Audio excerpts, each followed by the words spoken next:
ಬ್ರಾಹ್ಮಣರೇನ್ರಿ ಅಲ್ಲ. ಎರಡನೇದು ಯಾವುದು? ಕ್ಷತ್ರಿಯ.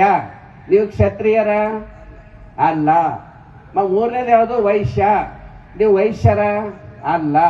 ಮತ್ತೆ ಯಾವ ಕ್ಯಾಟಗರಿ ಬರ್ತೀರಿ ನೀವು? ಯಾವ ಕ್ಯಾಟಗರಿ ಬರ್ತೀರಿ? ಶೂದ್ರ. ಈ ಬಂಗಾರ ಕಿರೀಟ ಇಟ್ಕೊಳ್ಳೋ ಸ್ವಾಮಿಗಳು ಶೂದ್ರದಾಗೆ ಬರ್ತಾರ. ವಜ್ರದ ಉಂಗುರಗಳು ಇಟ್ಕೊಳ್ಳೋ ಸ್ವಾಮಿಗಳು ಶೂದ್ರದಾಗೆ ಬರ್ತಾರ. ನಿಮಗೊಂದು ವೇಳೆ ಗುರುಗಳಾಗಿ ಜಂಗಮರಾಗಿ ಜಗದ್ಗುರುಗಳಾಗಿ ಇರಬೇಕಿತ್ತು ಅಂದ್ರ ಬಸವಾದಿ ಶರಣರ ಸಮಾವೇಶದಾಗ ಭಾಗವಹಿಸಬೇಕು. ನೀವು ಶೂದ್ರದ ಅಸ್ಪೃಶ್ಯರಾಗಿ ಸಾಯಬೇಕಿತ್ತು ಅಂದ್ರ ಬಸವಾದಿ ಶರಣರ ಹಿಂದೂ ಸಮಾವೇಶಕ್ಕೆ ಹೋಗ್ಬೇಕು. ಸ್ವಾಮಿಗಳಿಗೆ ಹೇಳೋದು ನಾನು, ನೀವು ಶೂದ್ರ ಆಗ್ಬೇಕಿತ್ತು ಅಂದ್ರ ಅಲ್ಲಿಗೆ ಹೋಗ್ಬೇಕು. ಹಿಂದೂಗಳ ನಮ್ಮ ಸ್ಥಾನ ಇಲ್ಲ. ಪ್ರಧಾನ ಮಂತ್ರಿಗಳು ಎಷ್ಟು ಸಾರಿ ಹೇಳಿದಾರ್ರಿ, ನಮ್ಮ ಸುಪ್ರೀಂ ಕೋರ್ಟ್ ಪ್ರಕಾರ Hindu it is not A independent religion. ಇದೊಂದು ಸ್ವತಂತ್ರ ಧರ್ಮ ಅಲ್ಲ. ಹಿಂದೂ ಅಂತಂದ್ರೆ ಎಲ್ಲರನ್ನು ಒಳಗೊಂಡಿದ್ದು ಅಂತ ಅವರೇ ಹೇಳ್ತಾರ. ಸುಪ್ರೀಂ ಕೋರ್ಟ್ ತೀರ್ಪಿದೆ. ಆದ್ರೂ ಸಹಿತ ನಾವು ಹಿಂದೂ ಹಿಂದೂ ಅಂತ ಯಾಕೆ ಹೇಳ್ತಾರ? ಒಂದ್ಸರಿ ಪೇಜಾವರ ಶ್ರೀಗಳು ಹಿಂದಿನವರು ಸತ್ಯಪೇಟೆ ಅವ್ರು ಹೇಳಿದ್ದು ಸಂದರ್ಶಿಸಿದ್ರು ನನ್ನ ಕಡೆಗೆ. ಸಂದರ್ಶಕರು ಕೇಳಿದಾಗ ನೀವು ಹಿಂದೂಗಳ ಅಂತ ಕೇಳಿದ್ರೆ ಪೇಜಾವರ ಸ್ವಾಮಿಗಳು ಹೇಳ್ತಾರ, ನಾವು ಹಿಂದೂಗಳಲ್ಲ, ಮೊದಲು ನಾನು ಬ್ರಾಹ್ಮಣ. ಹಿಂದೂಕ್ಕಿಂತನೂ ಬ್ರಾಹ್ಮಣನೇ ಬಹಳ ದೊಡ್ಡದಿದೆ ಅಂತ ಹೇಳ್ತಾರ ಪೇಜಾವರ ಸ್ವಾಮಿಗಳು. ನಮಗೆ ಯಾಕೆ ಹಿಂದೂ ಮಾಡಕ್ ಹೊಂಟ್ರಿ ನೀವು? ಕುರಿ ಕಾಯೋರಿಗೆ ದನ ಕಾಯೋರಿಗೆ ಶೂದ್ರರಿಗೆಲ್ಲ ಹಿಂದೂ ಮಾಡಕ್ ಹೊಂಟ್ರಿ ನೀವು?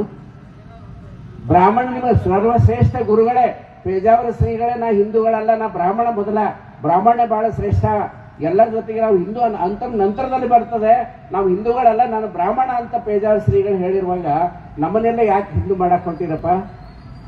ನಮಗೆ ಲಿಂಗಾಯತರಾಗಿ ಇರ್ಲಿಕ್ಕೆ ಬಿಡ್ರಿ, ನಮ್ಮ ಕಾಯಕ ಮಾಡ್ಕೊಂಡಿರ್ಲಿಕ್ಕೆ ನಮಗೆ ಬಿಡ್ರಿ. ನಿಮ್ಮ ಒಂದು ವರ್ಣಾಶ್ರಮ ವ್ಯವಸ್ಥೆ ಹಿಂದೂ ಒಂದು ಅಂದ್ರೆ ನಮಗೆ ಜನಿವಾರ ಹಾಕ್ತಾರ.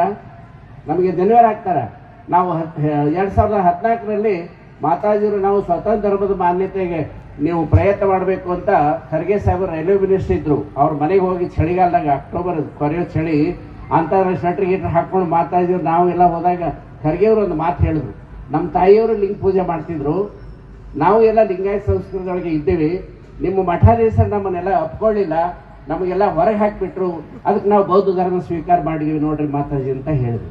ಈ ಮಾತು ನನಗೆ ಯಾವಾಗಲೂ ಕೂಡ ನೆನಪಾಗುತ್ತೆ.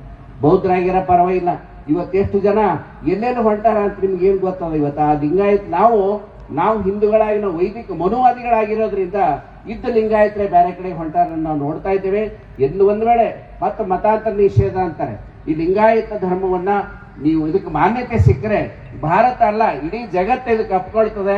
ಇದಕ್ಕೆ ನಾವು ಈ ವೈದಿಕ ಮತ್ತು ಮನುವಾದಿಗಳ ಒಂದು ಲೇಬಲ್ ಹಾಕ್ಲಿಕ್ಕೆ ಬಿಡಬಾರದು ಅನ್ನುವಂತ ಒಂದು ಉದ್ದೇಶದಿಂದ ಸಿದ್ದರಾಮಯ್ಯನವರಿಗೆ ಸಿಎಂ ಅವರಿಗೆ ನಾವು ಮನವಿ ಕೊಡ್ತೀವಿ ಮತ್ತು ಪತ್ರಿಕಾಗೋಷ್ಠಿನೂ ಕೂಡ ಕರೆದು ಹೇಳ್ತೀವಿ ಅಂತ ಹೇಳಿ ತಮ್ಮೆಲ್ಲರಿಗೂ ಮತ್ತೊಮ್ಮೆ ಶುಭ